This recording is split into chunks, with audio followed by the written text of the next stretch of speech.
Euh, on va parler aussi de comment ça s'est répercuté dans mes relations, comment et ça va être très important parce que dans le dans le coaching que je fais, justement, on va beaucoup parler de l'ego, du masque de l'ego, euh, à travers les relations, la famille, etc. Et du coup, bah, j'en profite pour vous dire que enfin ouh là là, que j'ai créé une offre qui s'appelle le cercle. Donc c'est du coaching collectif hein, déjà. Ça s'appelle le cercle de libération et de transformation relationnelle, de la transformation relationnelle.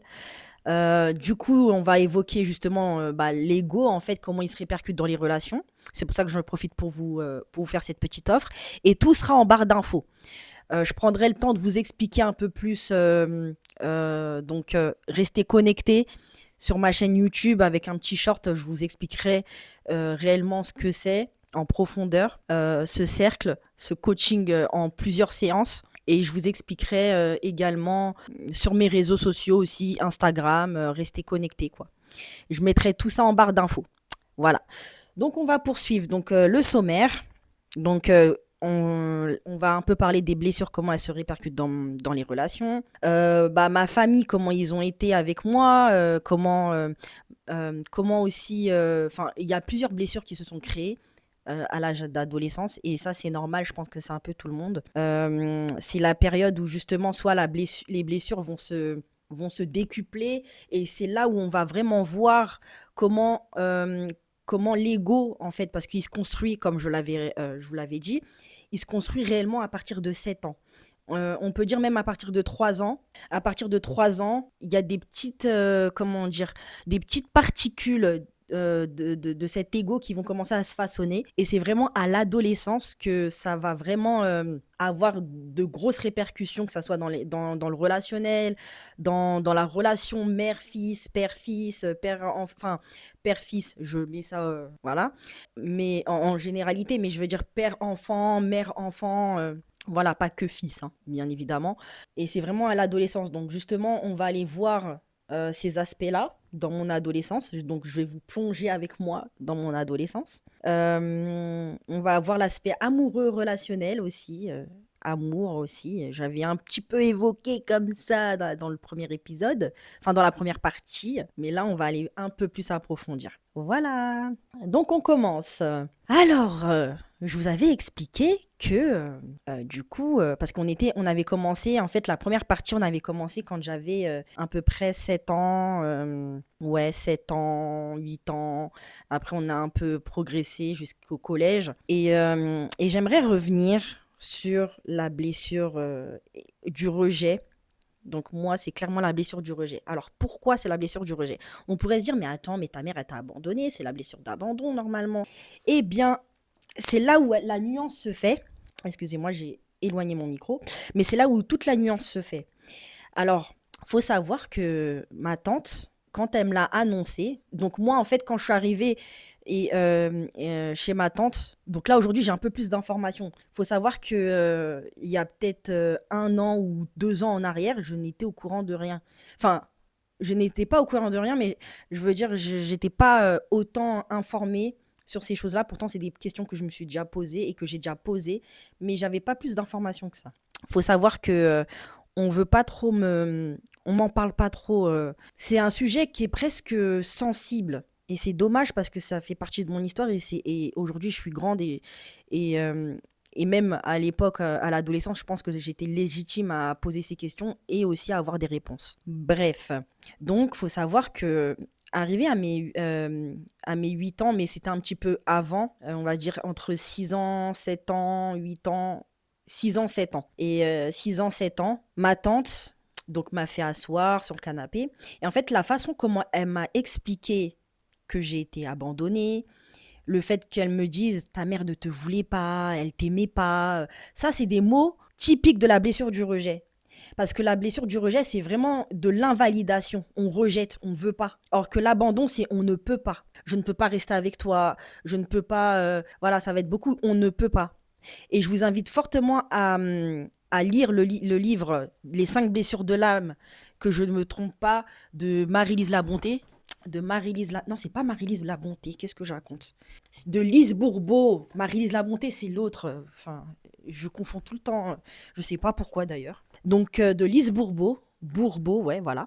Les 5 blessures de l'âme qui empêchent d'être soi-même. C'est un livre vraiment qui doit être lu par tout le monde, qui est axé au développement personnel. Vraiment, parce qu'en fait, il parle vraiment des facettes de toutes les blessures, de comment elles se créent, des masques aussi, des différents masques. Et ça, c'est très important. Parce que justement, je compte vous faire une vidéo spécialement sur l'ego, du commencement aux répercussions, excusez-moi, aux répercussions dans les relations. Et ça, et même dans les couples, hein, pas que les relations amicales, familiales, mais aussi dans les couples. Et ça, c'est très important. En fait, au final, c'est quelque chose qui nous suit, mais on entend beaucoup de oui, il faut tuer l'ego, faut l'enlever, enfin, faut casser l'ego, Voilà, ma vidéo, elle expliquera tout ça. Donc, je suis en train de le préparer bien comme il faut et de mettre un maximum d'informations pour que ça soit une vidéo très riche pour vous. Voilà. Et parce que j'ai pu, à travers toutes ces relations et ces expériences, créer, enfin comprendre les nuances de l'ego, enfin comprendre les mécanismes, etc. Et c'est ce que j'ai à vous offrir. Maintenant, donc moi, en fait, pour revenir, c'était beaucoup, je ne veux pas, enfin, elle ne voulait pas de moi, ma mère biologique. Elle ne voulait pas de moi, elle m'aimait pas. Voilà. Et tu dis ça à un enfant. Mais l'enfant, il va se dire, mais je suis née, c'est elle qui m'a mise au monde, et elle ne m'aime pas, elle ne veut pas de moi, mais donc qu'est-ce que j'ai fait au bon Dieu? Donc voilà quoi. Et donc j'étais un peu dans ce truc-là de me dire, bon, bah ok. Et ça crée comme du rejet. Et quand je vous ai dit que, quand je vous dis que voilà, j'ai ressenti la blessure dans la première partie, j'ai vraiment ressenti ce truc-là qui me transcende au niveau du cœur, de la poitrine. Euh, c'est... Et je m'en souviens encore. Je m'en souviens encore de la sensation, parce que c'est la mémoire cellulaire, la mémoire du corps. Et du coup, bah, ma tante aussi, elle disait beaucoup, elle voyait beaucoup, hein. Elle parlait devant moi, elle disait beaucoup aux gens qui venaient à la famille. Maëva est très sensible, c'est quelqu'un de très sensible. Voilà, mais quand tu sais que cette petite fille est sensible, tu te dois de savoir poser des mots, de dire, bah, peut-être qu'il faudrait pas que je la brusque. Elle, justement, elle savait et ça l'a pas empêché de tout au long hein, de mon adolescence jusqu'à que j'arrête de poser des questions hein, sur ma mère biologique en disant, mais elle t'aime pas, elle te voulait pas, des trucs qui sont assez, enfin voilà, oui, elle te faisait tomber, enfin, c'est des choses qui sont très difficiles à entendre et à comprendre aussi, hein, à se dire, ok. Et en fait, c'est ça qui m'a créé cette blessure émotionnelle. Et en fait, cette blessure émotionnelle, en grandissant, c'est devenu mon haut potentiel émotionnel, ma maturité émotionnelle, parce qu'en fait, ça m'a créé des mécanismes qui font que j'ai pas cette hyper-vigilance, mais ce détecteur à voir la manipulation, les choses très subtiles. C'est-à-dire que c'est des choses, tu le ressens, tu le captes énormément. C'est une évidence pour toi, là où d'autres en face vont se dire, mais qu'est-ce qu'elle raconte maintenant, c'est toi qui es folle, quoi. Mais pour moi, c'est une évidence, je le ressens très fort. Et c'est là où c'est compliqué des fois parce que quand tu comprends pas que tu as ce genre de capacité, bah en fait, tu vois des choses, mais tu as l'impression d'être folle parce que tu sais que tu peux pas les dire. Et moi, en fait, c'est ce qui s'est passé dans l'adolescence. J'avais beaucoup ce truc-là de comprendre, de capter, de voir. Et je voyais quand il y avait manipulation, en fait, mon cerveau, j'avais pas encore le mot manipulation, en fait, que ça, c'était de la manipulation. Je voyais il y avait quelque chose qui n'allait pas quand par exemple, on me rabaissait ou qu'on me manipulait, quoi. Qu'on me disait des choses par manipulation. Je le voyais, mais enfin, en fait, dans mon cerveau, ça faisait tété, tété. il y a quelque chose qui va pas, mais je savais pas comment l'expliquer. Donc j'étais très muette. Je parlais pas, j'étais beaucoup dans l'observation. Aujourd'hui, je vois de la manipulation, mais là, je vois ne serait-ce qu'une once de manipulation en face de moi. C'est pas que ça me fait sortir de mes gonds, mais ça m'énerve, ça m'horripile. Je peux pas. Je vais être distante, je vais le voir tout de suite en fait. Et je vais poser mes limites, même si, ouais, je vais poser mes limites ou je vais vouloir mettre la personne face à son acte en fait, son acte de manipulation. Et je vais plutôt dénoncer. Or qu'avant, je dénonçais pas, j'observais et puis je fermais ma bouche. Chose qu'il ne faut pas faire. Alors, il y a donc pour revenir à cette blessure du rejet, dans mes relations, en fait, comment ça a été? Alors des fois, on peut être on peut être fuyant. Quand on a la blessure du rejet, on va être quelqu'un qui va fuir ses émotions. Or, moi, je ne fuyais pas mes émotions. Ça veut dire que je comprenais que je ressentais certaines choses, mais je les fuyais pas. Alors, peut-être les minimiser, ou alors, surtout à cette période-là, je savais qu'en fait, déjà, j'étais dans une famille. Il faut savoir que j'étais dans une famille où on priorise pas forcément, ou on voit pas forcément quand tu ressens quelque chose, on va avoir tendance à minimiser, à étouffer. Par exemple, si tu expliques que tu as de la tristesse, tu te sens pas écouté. Tu te sens pas écouté quand tu ressens quelque chose, par exemple, qu'un membre de la famille a pu faire. Ça va être beaucoup, oh, c'est du passé, c'est fait, c'est fait.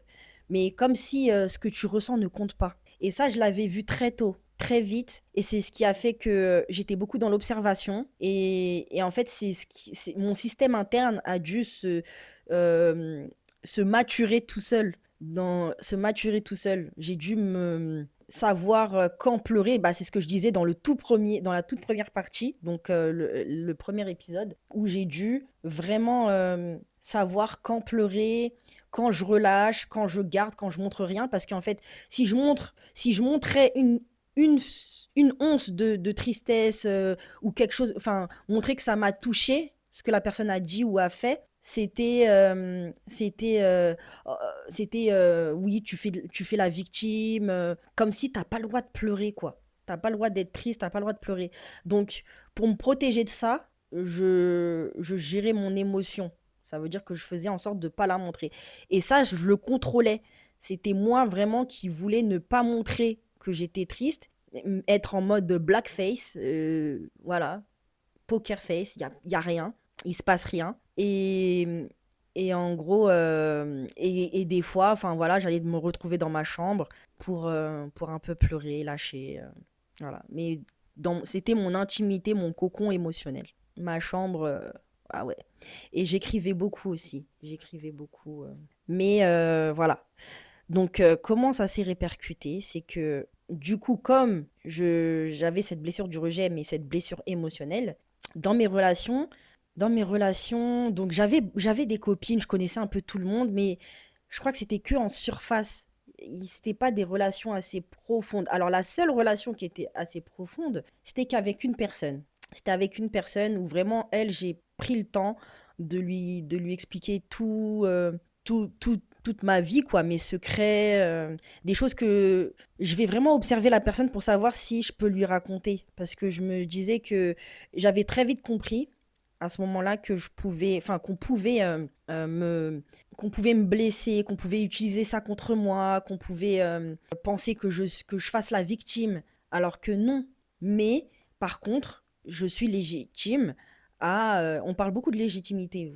Je sais pas si je le remarque là même, mais il y avait beaucoup ce truc-là de se dire ouais, du coup, elle a ressenti ça, donc elle est légitime de ressentir ça. Elle a vécu ça, elle est légitime de ressentir ça. Donc, c'était vraiment sélectif avec qui je me dévoilais. Et du coup, voilà, c'était avec très peu de personnes. Et au collège, j'ai compris qu'il y avait différents types de personnes. Il y avait monsieur et madame, je connais tout le monde, je suis amie avec tout le monde. Il y avait un peu La personne, et ça, en fait, ce que je dis, c'est vraiment, c'est typique les masques de l'ego. Et en fait, je comprenais déjà par cette observation et les nuances que j'arrivais à capter dans ce que les gens pouvaient ressentir, agir, comment ils agissaient, etc. Bah, c'était déjà les masques de l'ego. Et je reparlerai des masques de l'ego, mais en fait, chaque blessure a un masque. Ça veut dire que chaque blessure va avoir une forme de masque, enfin une forme de facette. C'est comme si on s'enfile un masque parce qu'on est blessé de ça. Quand on est blessé de l'abandon, on va être très dépendant. Donc on va mettre le masque du dépendant. On aura peur que l'autre nous abandonne, donc on va s'accrocher à la personne, etc. Le rejet, bah, en fait, on fuit tout. On fuit parce que, bah, dans la peur de souffrir, aussi. Parce qu'on nous aime pas. Et on a cette peur un peu qu'on nous aime pas. Donc, quand on voit quelque chose qui nous fait rappeler cette blessure, bah, on va plutôt fuir que d'affronter quand on a ce genre de blessure. Mais j'avais pas la blessure du... J'avais une très grande maturité. Donc, ça fait que j'avais pas à 100% la blessure du rejet. Parce que je trouve que j'étais pas fuyante. Et en fait, c'est ça qui est paradoxal, c'est que en fait, ma blessure émotionnelle, elle est venue un peu équilibrer ma blessure du rejet, quand je regarde comme ça avec du recul. Bon, bon, bon. Et dans mes relations, du coup, ce qui se faisait, c'est que, par exemple, dans mes relations amicales, je me livrais, je me livrais qu'à cette personne, mais en fait, j'avais pas forcément des amis. J'avais plus ce masque du rejet d'être accepté, vous voyez? D'être accepté. Donc, et quoi de mieux que de faire rire les gens pour être accepté facilement. C'est pour ça que je vous disais que je faisais un peu la bébête et tout, mais c'était pas la bébête. Là, si on nuance bien, on explique bien en profondeur, en fait, je faisais rire les gens avec des blagues, des blagues toutes bêtes, des choses bêtes en fait, et ça fait rire en fait, c'est tellement con que on a envie de rigoler. On a envie de rigoler de ça. Et je jouais beaucoup cette carte-là parce que c'était pour moi une façon de rassurer mon ego en se disant, bah, il rigole, en gros, je laisserai ce rire-là dans leur cœur, dans leur tête, donc ils m'accepteront. C'est une façon à moi de me dire, bah, c'est comme ça qu'ils m'acceptent.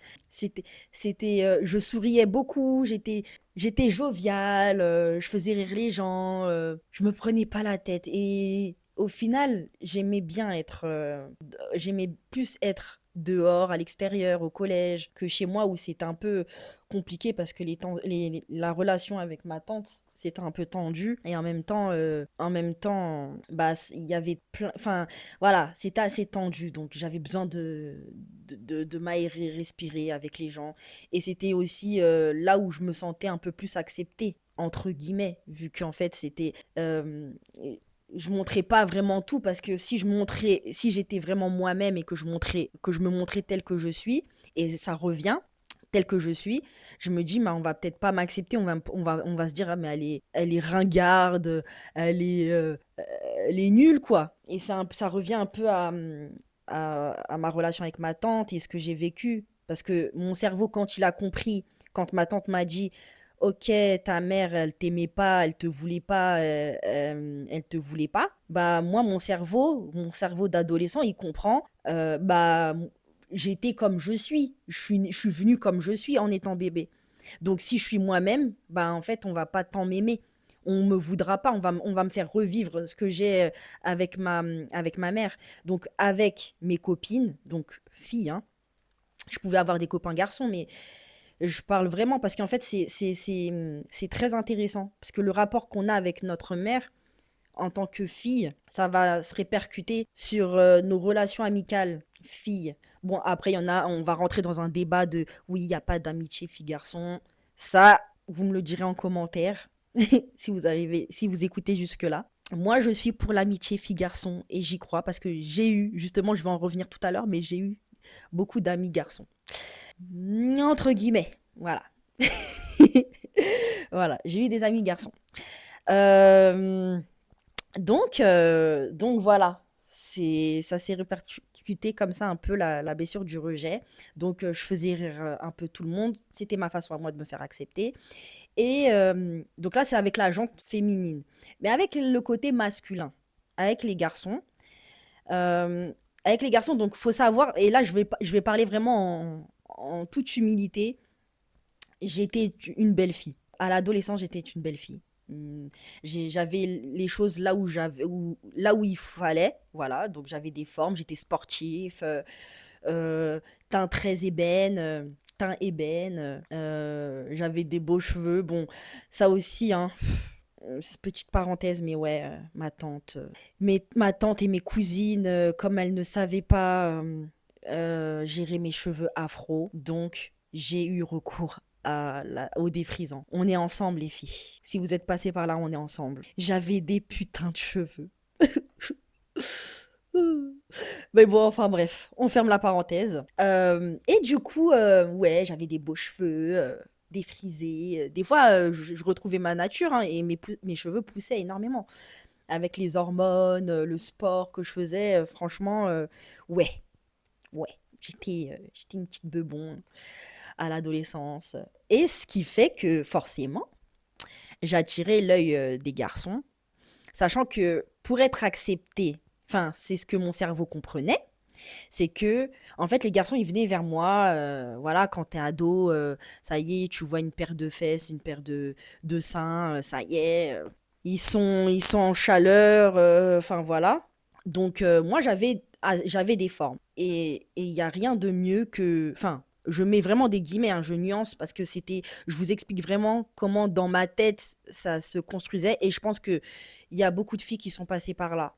Même dans ce que je vois là, dans les téléréalités, parce qu'on juge beaucoup, mais on arrive rarement à comprendre ces filles-là. Et moi, en fait, bah, c'est vrai que les garçons, bah, quand je voyais voilà, qu'ils pouvaient me trouver un peu sexy et tout, bah, ça y est, hop, j'allais sauter sur le truc pour me sentir acceptée. Blessure du rejet.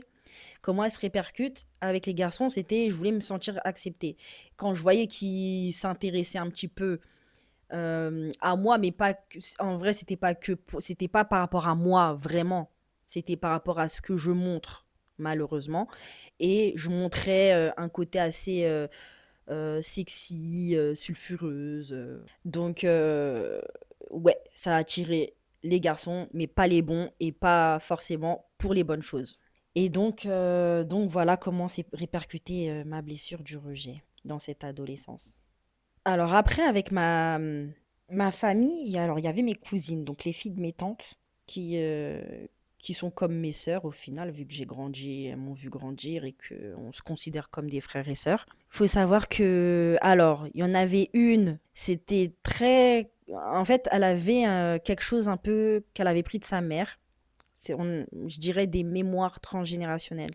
Et du coup, ça fait que elle, bah, avec elle, c'est là où en fait aussi il y a beaucoup de choses qui se sont décuplées ou développées, si on peut dire ça comme ça.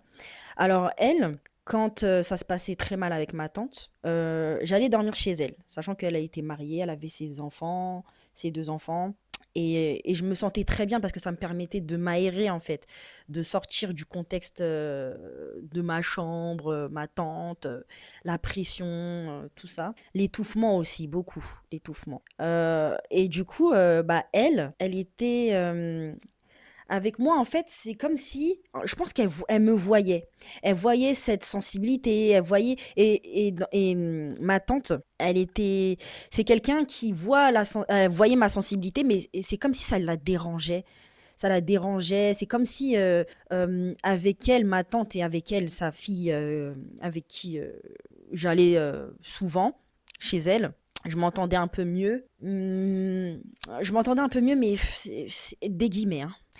Parce que elle avait ce truc-là où oh, faut pas faire la victime, toi aussi t'as souffert, mais moi aussi j'ai souffert, moi aussi tout ce que t'as vécu, moi aussi je l'ai vécu. C'était beaucoup ça. C'était beaucoup, par exemple, j'avais l'impression que j'avais pas le droit de pleurer encore une fois avec elle. Chez elle, j'avais pas le droit de pleurer. Donc en fait, c'est comme si on me faisait rejeter ma sensibilité, mon authenticité, comment on appelle ça? Mon intensité. Parce que je voyais les choses très fort, je ressentais très fort. J'avais beaucoup d'empathie. Beaucoup, beaucoup. Et ça, en fait, eux, c'est quelque chose qu'ils n'avaient pas autant. Et je pense qu'ils le ressentaient et que c'est ce truc-là qui les dérangeait. Bon, moi, avec mon œil d'adulte, avec tout le recul et le développement personnel que j'ai fait, pour moi, je pense que c'est mon intensité qui les dérangeait. Mon intensité du fait que je sois sensible, qui voient une part de douceur. Ça, c'est quelque chose qu'ils me disaient souvent. Donc, ça prouve qu'ils le voyaient, qu'ils voyaient toutes ces choses-là en moi. Mais ça leur empêchait pas d'être comme ils ont été avec moi. D'être très, un peu humiliant avec moi, humiliant, humiliant, contrôlant. Ouais, faut pas pleurer, faut pas, on va pas. Mais en fait, ça me fait rire parce que elle me disait beaucoup, et même j'en parle aujourd'hui avec sa fille qui est grande, majeure et vaccinée. Donc, je parlais beaucoup avec sa fille. On parlait de ça très récemment. On avait parlé de ça. Mais elle me répétait souvent, oui, ne fais pas la victime, fais pas ci, fais pas ça. Mais c'est elle qui ramenait le sujet. Moi, si tu m'en parles pas, jamais j'allais en parler. Moi, c'est très bien comme ça. Et en plus, avec elle, on savait pas trop comment faire. Tu fais ça, c'est pas assez bien, il faut faire comme ça, il faut pas faire ci, faut pas t'habiller comme ça, il faut pas t'habiller comme ci et ça. J'en suis venue même à, à culpabiliser d'avoir des formes. Donc, ça veut dire que je commençais à rejeter mes formes. Le rejet, comment il s'est encore. Le rejet, et c'est pour ça que tout ça, en fait, ça, ce que je vous raconte, tout ça fait partie de mon parcours parce que, enfin, fait partie intégrante de mon parcours. Et c'est tout aussi important, ça a son importance parce que pour comprendre les combats que j'ai menés en silence et dans l'ombre, bah ça explique pourquoi en fait ça a été autant difficile et par quoi je suis passée pour pouvoir aujourd'hui faire du podcast, assumer ma voix, assumer qui je suis, m'aimer et m'accepter au final. Là, on part du rejet à l'acceptation, de l'abus émotionnel à la souveraineté, vous voyez? Donc tout au long des épisodes, on va voir par quoi je suis passée. Et aujourd'hui, oui, je peux le dire, je suis fière. Il n'y a pas de prétention. C'est factuel, en fait. C'est factuel. Et c'est pour ça que c'est vraiment important que je vous partage tout ça. Et en fait, tout a une logique, tout a un sens au final, à la fin, quand on va écouter ce que je suis devenue aujourd'hui, par quoi je suis passée, enfin les combats que j'ai menés. Bah, en fait, tout a du sens et tout devient évident.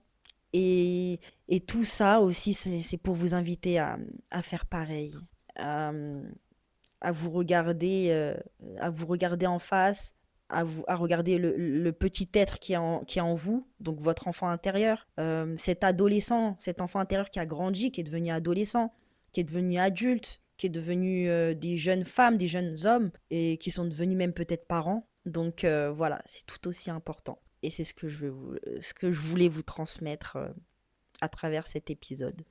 Donc, pour récapituler, avec cette cousine que je considère comme ma sœur, que je considérais comme ma sœur, donc on était dans le rejet, dans le refoulement des émotions, dans la victimisation. Enfin, victimisation entre guillemets, ne soit pas dans la... Alors, j'ai jamais été dans la victimisation, justement, parce que moi, la victimisation, je trouve que c'est une forme de manipulation. Pourquoi?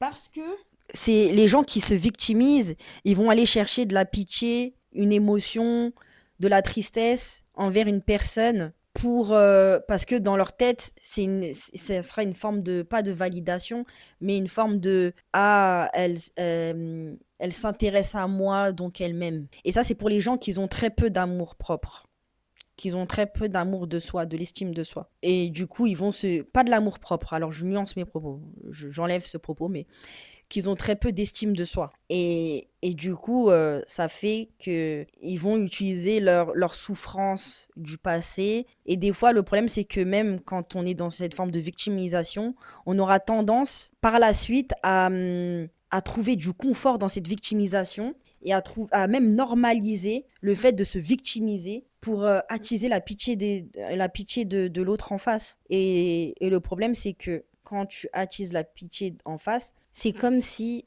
à chaque fois la personne elle va utiliser ça en fait pour attiser la pitié en face, pour que ça influence son comportement à la personne. Je sais pas si vous avez capté, mais en gros, alors attention aussi, c'est que il y a victime et victimisation. Il y a les gens qui ont vraiment vécu des choses horribles et qui sont réellement victimes dans la situation. Et il y a ceux qui ont vécu aussi des choses, mais qui veulent rester dans cette forme de souffrance et dans cette forme dans cette position de victime, mais c'est presque inconscient et ils vont constamment parce que quand ils voient que la personne elle s'intéresse à toi parce que oh le pauvre enfin oui nanana et ben ils vont vouloir garder ce truc là en se disant bah oui mais comme ça elle me donne de l'attention et la personne dans sa tête c'est attention égale une forme d'amour ou un peu d'admiration, mais je dirais pas admiration, une forme d'amour. Donc elle s'intéresse à moi, quoi. Donc amour, un peu d'amour, quoi. Et c'est ça le problème. C'est là où il est le problème. Sinon, oui, il y a des gens qui sont victimes et justement, force à eux, qui sont victimes de n'importe quel, de quoi que ce soit. Mais je veux dire, voilà, force à ces personnes-là mais c'est pas ce genre de victime ou victimisation que je parle. C'est vraiment le côté qui en devient presque de la manipulation. Et là où je dis, enfin voilà, vous m'avez compris. Mais c'est pas le sujet, c'est surtout de dire que voilà, moi, oui, en plus j'étais vraiment, enfin, victime dans le sens, c'est comme si on voulait m'enlever ma légitimité. Encore une fois, j'ai pas le droit, j'ai pas ce droit-là d'être triste parce qu'on t'a adopté et tout. Ouais, mais vous m'avez adopté, ok. Mais j'ai vécu des choses qui ont eu un impact sur moi quand même, qui ont eu un impact sur moi et que j'ai ressenti des choses. Donc, si, ça compte en fait. Ce que je ressens compte, ce que tu ressens compte, ce que nous ressentons, compte. Tout compte en fait. Ce que les gens ressentent compte. Vos émotions comptent. On ne peut pas nier ce qu'on ressent ou ce que l'autre ressent en fait. Donc, c'était beaucoup ça avec elle. Donc, voilà, donc avec l'aspect familial, blessure du rejet, blessure émotionnelle. En fait, donc oui, pour rajouter, donc face à ça, quand elle était comme ça avec moi, c'est pas que je réagisse, oh là là, un, deux. C'est pas que je ne réagissais pas, mais j'étais dans l'observation et dans ma tête, je me disais, mais pourquoi? Pourquoi? Parce qu'il y a encore plein de choses, hein, mais là, c'est pas le sujet. Je vais pas rentrer dans d'autres détails, mais c'est vraiment pour vous expliquer, voilà, que la blessure du rejet était bien présente, quoi.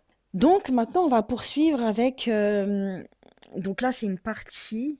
Donc c'est pour ça que j'ai donné ce titre, hein, Période sombre. Parce que là, on va rentrer euh, quand j'ai commencé à avoir 14 ans. À mes 14 ans, 14-15 ans, ouais, 14.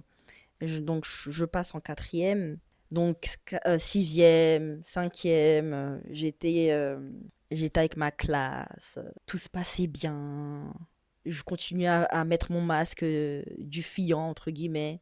Du fuyant, ouais, du fuyant. Je fais rire pour être accepté. Euh, je fais rire. Je reste sexy encore. Je m'habille sexy. Ou du moins, je vais mettre des choses assez serrées pour qu'on voit mes formes. Enfin, par exemple, les jeans slim, quoi. Quand je dis assez serré, on va se calmer. Mais je mettrais des slips, je mettais des débardeurs. Moi, encore une fois, quand j'étais en débardeur, pour revenir à ce que je disais de cette sœur. Voilà, on voyait un petit peu. Donc, après, il y avait des façons de le dire, je veux bien comprendre, hein, voilà. On va à l'école, on va pas dans un défilé de striptease ou de je sais pas quoi, là. Un défilé ou quoi aux caisses, mais ça va, j'étais pas habillée non plus, voilà, hein. C'était pas non plus. C'était. Voilà, on voyait mes formes. Voilà. Donc, on voyait mes formes, mais ça restait dans la limite du correct. Ça restait correct. Voilà, pour une ado de quatorze ans, 13 ans, voilà, ça restait correct. Ou encore 15, 16. Voilà. Bref. Et donc là, on va rentrer dans la période où je rentre en quatrième. Alors en quatrième, il y a eu cette période où ma BFF, meilleure amie, et moi, on s'éloigne. On s'éloigne parce qu'elle avait trouvé d'autres copines, elle s'est rapprochée de d'autres copines. Et puis moi, après, bah, de toute façon, j'étais dans la classe sportive, donc on n'avait jamais réellement été dans la même classe. Et puis, ça fait qu'après, bah, moi aussi, dans ma classe, elles se connaissaient plus ou moins, elles avaient été dans la même école. Ça veut dire que moi, dans ma classe, je pense, de l'école primaire où j'étais, je pense qu'il y avait personne. Si je me souviens bien, il y avait personne. Donc, c'était que des gens, en fait, qui me connaissaient que dans la surface. Maëva, nom de famille, Endao. Voilà, né en septembre, voilà quoi, qui habite à la ferme du Buisson. Et c'est tout quoi, pas plus que ça. Donc, et il y avait, bah, après en quatrième, par contre, il y avait mon cousin, mon frère, qui était dans la même classe que moi. Et du coup, à ce moment-là, c'est pas cette année-là, c'est l'année où après j'ai dû redoubler. En fait, faut que je vous explique bien le contexte. Faut savoir que moi, comme je vous avais expliqué en début de ce podcast, j'aimais beaucoup sortir, j'aimais beaucoup être à l'extérieur. Pourquoi? Parce qu'en fait, ma tante était très contrôlante. Ma tante, bah, quand je vous dis que c'était tendu, c'est que il y avait pas des gestes d'affection, il n'y avait pas des mots doux, c'était beaucoup fais le ménage, range ta chambre.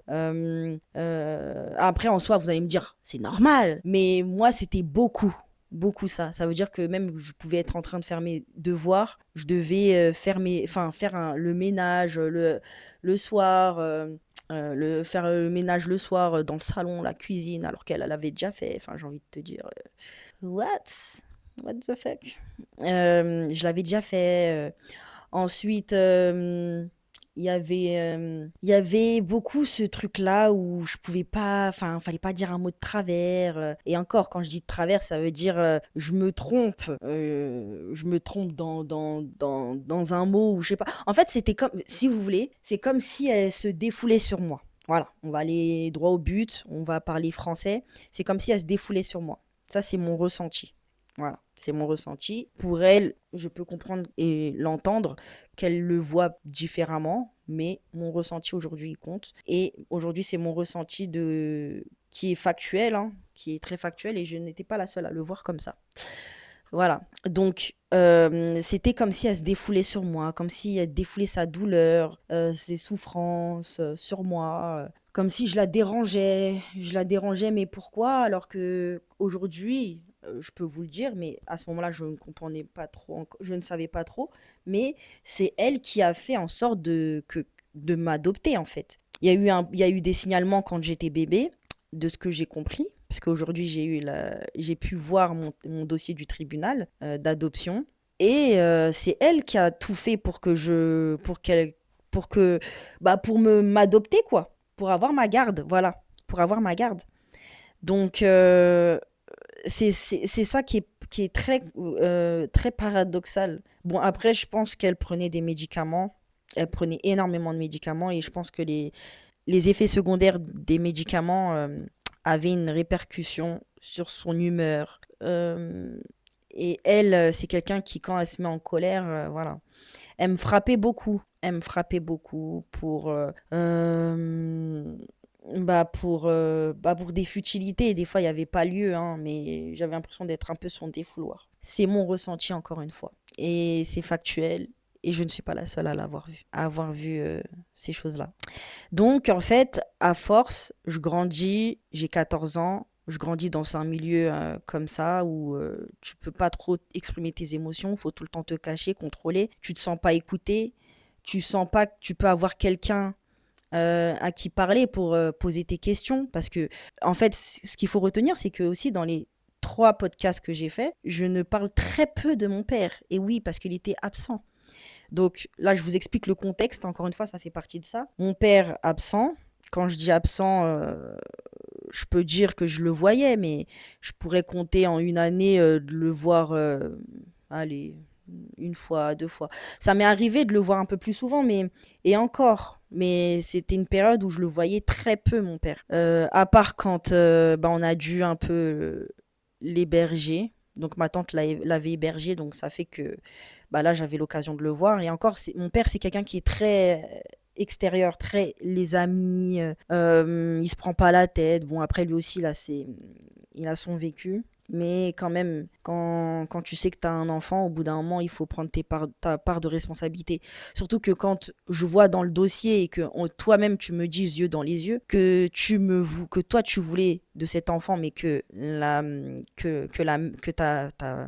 mère quoi ne voulait pas cet enfant, à la limite elle soit pas là, c'est compréhensible parce qu'elle voulait pas. Mais toi qui est absent, ça reste contradictoire à tes désirs du coup. Si toi tu désirais cet enfant, il est là. Donc pourquoi, enfin voilà, il y a de quoi se poser des questions. Donc manque de responsabilité sur ce côté-là. Et du coup, donc voilà, ouais. Donc j'avais pas de père qui pouvait être présent pour m'épauler dans cette période parce que c'était une période où je commençais à me poser beaucoup de questions. Autant sur l'univers, comme je vous avais expliqué dans la première partie ou dans le premier épisode, je sais plus. Mais encore, c'était une période où j'avais besoin, voilà, je me sentais pas, en fait, je me sentais plus comprise, je sentais que, donc là, c'est là l'éloignement, hein. Je pense que vous avez commencé à comprendre. Mais donc, j'avais personne, je me sentais pas comprise, je me sentais pas écoutée. J'avais envie de. Alors, moi, j'étais une amoureuse de l'amour hein, depuis petite, hein. Je rêvais d'avoir un partenaire, un petit copain qui m'accompagne, qui soit là. Donc, je l'ai trouvé, mais j'ai pas pu. En fait, j'ai pas pu lui exprimer aussi tout. Bon, si, il a su un petit peu. Donc, lui, c'était mon premier amour. Mais c'était un amour un peu dépendant. On se comble de nos manques un petit peu. C'était plus une relation comme ça. Mais aujourd'hui, je comprends pourquoi il a été sur mon chemin. Et, je suis reconnaissante aussi parce que ça m'a fait du bien d'avoir au moins cet amour-là et d'avoir quelqu'un qui, par contre, m'avait accepté tel que je suis, quoi. Tel que je suis. Donc, ça, à ce moment-là, ça faisait du bien. Et ouais, j'ai pu me livrer, enfin, quelqu'un qui me voit. Donc, ouais, ça faisait du bien à ce moment-là quand tu es dans une période où tu commences un peu à perdre goût de la vie, euh, à te dire oui, pourquoi, enfin, tu commences à te dire ouais, qu'est-ce que. Parce que j'avais des fois besoin de sortir et c'est vrai que des fois elle voulait pas. Ma tante, elle voulait pas que je sorte, préférait que je reste à la maison à faire le ménage ou des fois il fallait que je fasse le ménage et qu'après je puisse sortir. Mais ouais, c'est vrai qu'après dehors, c'est là où je me sentais le mieux. Et on arrive donc à la fin de l'année de la quatrième, ma première année, parce que là c'est ce que je vais vous expliquer. Et j'apprends que je redouble. Donc sur le coup, je me dis, bon, c'est pas grave, je serai avec les 97, parce que je suis une 96, au cas où, si vous le saviez pas. Je serai avec les 97, c'est pas bien grave. Voilà, je me ferai d'autres amis. Mais quand je suis arrivée dans cette période-là, donc en fait, je l'ai pas mal vécu en soi. Bon, même si tout le monde se moquait de moi. Ah, elle redouble. Ah, Endao, elle redouble. Alors oui, on m'appelait Endao par mon nom de famille. C'est parce qu'il y avait une autre Maëva. Il y avait plusieurs autres Maëva. Et du coup, c'était la façon de me différencier. Et puis, je sais pas, j'ai l'impression que mon nom de famille, il était atypique. il avait une vibration spéciale euh, avec mon prénom. Donc, ça fait que les gens aimaient bien m'appeler Endao. Donc, ah, Endao, t'as redoublé, Endao, Endao, enfin voilà, tu seras pas avec nous et tout. Bah oui, bah oui. Alors pourquoi j'ai redoublé? J'ai redoublé parce que, bah oui, quand t'es pas soutenu dans tes devoirs, quand t'es pas soutenu dans ce que tu fais, et que même si tu as une bonne note, bah, on va préférer voir la note de mon cousin, donc de mon frère, qui lui avait des bonnes notes, et lui, là, bah, lui, il était avec ses deux parents, lui, il n'y avait pas de souci. Mais moi, à ce moment-là, ouais, à ce moment-là, c'était un peu compliqué. C'était oh, les devoirs. Bah ouais, parce que j'écoutais pas en classe. En classe, je préférais faire rire la galerie. J'avais du mal à me concentrer. euh, et après, en deuxième année de quatrième, quand j'ai redoublé, bah par exemple en cours, des fois j'étais très fatiguée, alors que pourtant la nuit je dormais, même si oui, j'avoue, il y avait des fois le soir, je dormais un peu tard, je textotais et tout. Mais, mais je ressentais pas de la fatigue au réveil. C'est vraiment après, j'avais vraiment des coups de barre, je me sentais fatiguée, ou peut-être le matin, 1 heure après le premier cours, je me sentais fatiguée. Au bout de 30 minutes de cours, j'étais déjà fatiguée, coup de barre, comme si j'avais pas dormi de la nuit, alors que si en soi, hein. Et je suis quelqu'un qui me lève assez facilement. Et en fait, pendant cette deuxième année de quatrième, euh, ouais, je commençais à avoir un peu moins d'amis. Je pourrais mettre des guillemets, hein, parce que, bah après, j'ai eu la trahison aussi d'une autre amie qui s'appelait Maëva, comme moi. D'une autre amie, bah parce que je pensais que qu'elle m'aurait, je pensais pas qu'elle aurait fait ça, mais elle avait fait ça par peur. Aujourd'hui, je peux le comprendre. Elle avait mis un truc sur mon Twitter. Et ça m'avait mis hors de moi. Hors de moi. Alors en plus, c'était même pas la période, mais en plus, tu fais ça, ma cocotte, tu sais pas sur qui t'es tombé. Oh là là. Et du coup, je l'avais menacée. Mais il y avait plein de trucs qui passaient dans ma tête. J'avais envie de faire des choses, mais ce qui m'a retenu de le faire, c'est parce que je me suis dit, à un moment, j'étais devant elle et je me suis dit, non, Maëva, t'es pas comme ça. T'es pas comme ça. Un peu la même réaction que Sonic quand il était devant Shadow et il voulait le tuer parce qu'il avait tué euh, sa famille ou je sais pas quoi dans Sonic, là, le film. Mais voilà, moi, genre, j'avais renoncé. Je me suis dit, non, je suis pas comme ça. Mais j'étais pas très bien. J'étais pas très bien. J'avais pas trop d'amis. J'avais pas des bons amis. Ça veut dire qu'en fait, là où j'ai été un peu stratégique, c'est que j'ai voulu ceux qui pouvaient potentiellement. En fait, je voyais ceux qui faisaient du harcèlement à d'autres. Ouais, ouais, ouais. Du harcèlement à d'autres camarades. Bah, ces gens-là, je préférais les avoir proches de moi. Comme on dit, vaut mieux avoir ses ennemis près de soi. Donc, euh, on va dire que je m'étais liée d'amitié. Enfin, j'avais sympathisé avec ces gens-là. Sympathisé. Et j'avais mis ma carte encore, hein. Carte de celle qui fait rire, qui amuse la galerie. Et me fondre dans la masse aussi. D'être un peu comme elle. Bah oui, parce que si t'es comme ce groupe-là, forcément ils vont t'accepter. C'est ce que je me disais, en tout cas, à ce moment-là. Et mais en fait, je me suis liée avec ces filles-là parce que c'est des filles, bon, qui avaient déjà des rapports avec des garçons ou qui avaient déjà fait des choses avec des garçons. Et c'est vrai que à ce moment-là, ouais, je me suis dit, bah, puisque moi aussi, autant, et que si elle me juge, en fait, c'est comme si elle se jugeait elle-même. Donc, autant aller avec avec ces filles-là. Mais tu avais toujours d'autres filles qui jugeaient et je comprenais pas, j'ai jamais compris pourquoi on faisait la même chose, enfin la même chose dans le sens, bah, elles avaient des rapports plus ou moins avec des garçons, comme moi aussi, oui, à 16 ans. Moi, c'était à 16 ans que j'ai eu mes premiers rapports. Mais voilà. Mon premier rapport. Mais bref, c'est vraiment mon intimité, mais il n'y a rien de... mais je suis à l'aise avec ça. Hein. J'ai pas de mal, mais voilà. Attention, les jeunes qui écoutent ça, protégez-vous, protégez-vous. Et de préférence, parlez à un adulte. Ne gardez pas ça pour vous parce que sinon, après, vous allez être mal informé et vous risquez de faire des bêtises. Moi, c'était avec la PMI. Parce que, bien évidemment, j'allais pas parler de ça avec ma tante. Mais j'écrivais beaucoup dans mon journal intime. Enfin bref. Donc, voilà. Voilà, je fréquentais des garçons pour ces choses-là. Et comme je vous avais expliqué un peu en amont pour que vous compreniez, les garçons, ils venaient à moi pas pour les bonnes raisons. C'était pour ces raisons-là. Du coup, maintenant vous comprenez.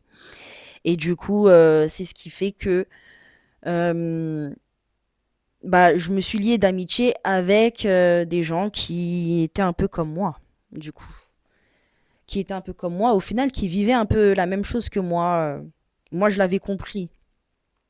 C'est-à-dire qu'il y avait absence d'un parent, donc famille dysfonctionnelle, un parent humiliant, rabaissant, euh, qui montrait peu d'amour, d'affection, donc manque d'amour. Donc, mes camarades qui étaient avec moi, avec qui je me suis liée d'amitié, c'était des gens qui manquaient, qui avaient un manque.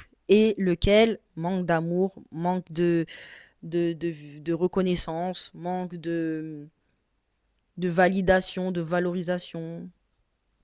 Voilà. Et du coup, bah, c'était une période où je me faisais juger de l'autre, d'un côté, et de l'autre, c'est pas que je me fais juger, mais j'avais l'impression de faire mal. Alors que faire mal, pas bien, hein, voilà, pas faire mal aux gens, mais de faire mal, de faire pas bien. Dans le sens où euh, elles se permettent, enfin, c'était des filles qui se permettaient de critiquer ou de juger, alors que, enfin, voilà, vous faites la même chose, voire un peu plus pire que moi. Mais bon, ça reste mon avis. Et mais voilà, je les ai pas jugés, je leur ai pas, voilà. Mais donc je comprenais pas pourquoi. Encore une fois, je dérangeais. Voilà. Vous voyez où je veux en venir. Donc je dérangeais encore. Va comprendre pourquoi. Je dérangeais encore. Et du coup, bah on va dire que je me suis liée d'amitié qu'avec une. Et, et cette copine-là, bon, elle m'a suivie jusqu'au lycée. Elle aussi, mais je vais en revenir peut-être dans le prochain épisode de cette amitié-là. Et du coup, bon, après, j'ai perdu tous mes copains, copines du collège, vu qu'après, eux, ils étaient allés au lycée. Moi, j'étais en troisième. J'étais avec... parce qu'en quatrième encore, ils étaient en troisième. Moi, j'étais en quatrième, donc on se voyait un peu dans la cour. Ça encore, ça va. Mais c'est après, quand je suis passée en troisième, là, ouais. Mais j'ai pas fini de vous raconter cette année de quatrième où j'ai redoublé. C'est que à l'extérieur, j'avais cette fille. Je sais pas ce qu'elle me voulait, mais elle aimait pas déjà que je traîne avec une de ses copines là. Alors que bon, cette copine là, elle m'aimait bien, elle m'appréciait bien. On avait un point commun, c'est qu'en fait son père, il connaissait quelqu'un de ma famille et tout, donc ça fait que, enfin, c'était un cousin à moi. Et ça fait que bah en fait on s'est liés quoi, on s'est liés encore plus, on s'est liés d'amitié, en plus on se comprenait parce que bon, on avait le même prénom, en même temps elle avait, elle avait aussi des manques, mais aussi par rapport à son père, par rapport à sa mère, tout plein de trucs. Donc on se confiait énormément et on se comprenait. Mais à ce moment-là, son autre copine, donc on va l'appeler comment? On va l'appeler M. On va l'appeler M. Donc M, donc cette fille-là, euh, elle était très, je sais pas. Enfin, il y avait toutes les filles, elles avaient un peu peur d'elle. Elle aimait bien faire la bagarre et tout. Enfin voilà. Et du coup, bah elle un jour, je sais pas, j'ai pas compris, mais elle a cru que son territoire enfin c'était son territoire, la ville où il y avait mon collège. Et comme si, euh, comme si les gens qui y vivaient aussi lui appartenaient. Donc oui, à ce moment-là, je sortais avec un gars et on dirait que j'avais pas le droit de sortir avec ce gars-là, soi-disant, je sais pas trop quoi. Donc elle est venue un jour me chercher. Et là, en fait, c'est là où ça avait commencé, où j'ai commencé à me sentir très très seule. C'est que elle est venue me chercher, elle est venue m'attraper devant le collège.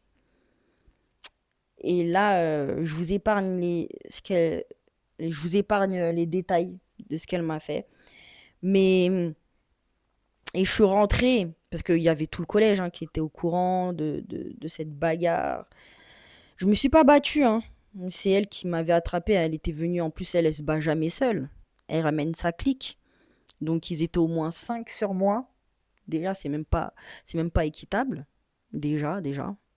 Donc déjà, si tu as eu besoin de ramener 5 personnes, ça en dit long. Mais ça, je l'ai compris un petit peu après. Et du coup, je rentre. Le collège qui avait appelé, bah, qui avait vu en fait, parce que le collège, eux, les profs, les surveillants, ils étaient encore dans le collège.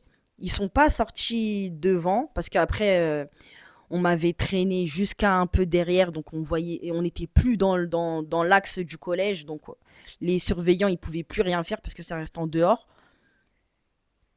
Et du coup, bon, il y avait des gens de mon quartier qui m'ont un peu aidé à me dépatouiller et qui m'ont raccompagné. Et quand je suis rentrée, bah, devant la porte, j'ai mis ma capuche. Je voulais pas qu'on voit que j'étais décoiffée, etc. Et, et je crois que c'est ma tante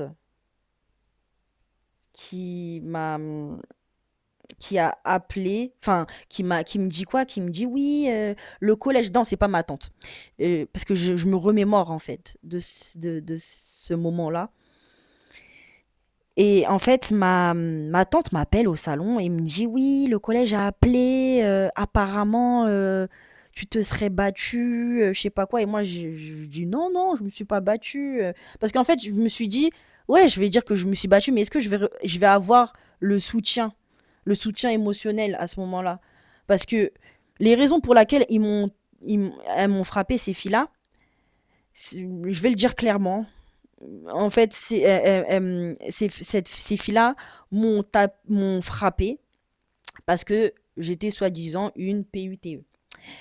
Et le truc, c'est que j'ai envie de dire elle aussi, hein, je sais pas, enfin voilà.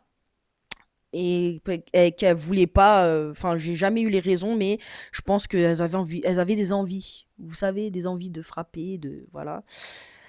Donc, pour elles, c'était donc elles sont venues, donc elles avaient envie quoi, de s'attaquer à moi. Elles ont trouvé une raison et voilà. Et du coup, bah moi je me suis dit quoi? Je me suis dit oui, si je lui raconte qu'on m'a frappé parce que j'étais une PUTE, parce que en fait on me voit comme une PUTE. Est-ce que est-ce que elle va être là à dire oh mais non ma fille, elles disent n'importe quoi. Bah non. Pour moi, ça allait être encore la double peine parce que elle-même, elle en pense pas moins. Vu que je vous avais expliqué que j'avais un journal intime et que bah, j'écrivais un peu mes histoires et ce que j'avais envie de confier à quelqu'un. Bah, je l'écrivais dans mon journal intime. Et oui, il y avait la période, je pense avant ça, ou après, je sais plus, mais peu importe, où elle avait lu mon journal intime et puis elle avait donné à mes cousines qui m'ont appelé, qui m'ont elles aussi insulté de PUTE. Et du coup, ça fait que, ouais, à ce moment-là, c'était la descente aux enfers parce que bah, je voulais plus aller au collège. Je voulais plus aller au collège parce que je me suis dit, bah, je vais aller là-bas. Ils vont dire, ah, Maëva, elle s'est fait frapper. Ah, ah, ah, ah. Ils vont rigoler. Et là, c'est vraiment justement le masque que je mettais pour être acceptée et me dire, bah, si je suis moi-même, en fait, on va pas m'accepter parce qu'on va penser que je suis une bolosse, une ringarde, enfin, tous les mots là qu'on utilisait là quand on était au collège. Bolos, ringard, voilà, ouais, mais plus bolos. Et du coup, moi, je voulais pas avoir oh là là, cette étiquette de bolos. Donc, je me suis dit, je vais faire rire tout le monde. Mais là, quand il y a eu cette bagarre-là, en fin de journée, et qu'après, bah, le lendemain, je dois aller, donc de toute façon, je suis pas allée. Je suis pas allée, j'ai simulé, j'ai dit que j'avais très très mal, que j'étais tombée à la gym, quand on a eu cours de gym, du coup, non, non, non, voilà. Et que je pense que je vais aller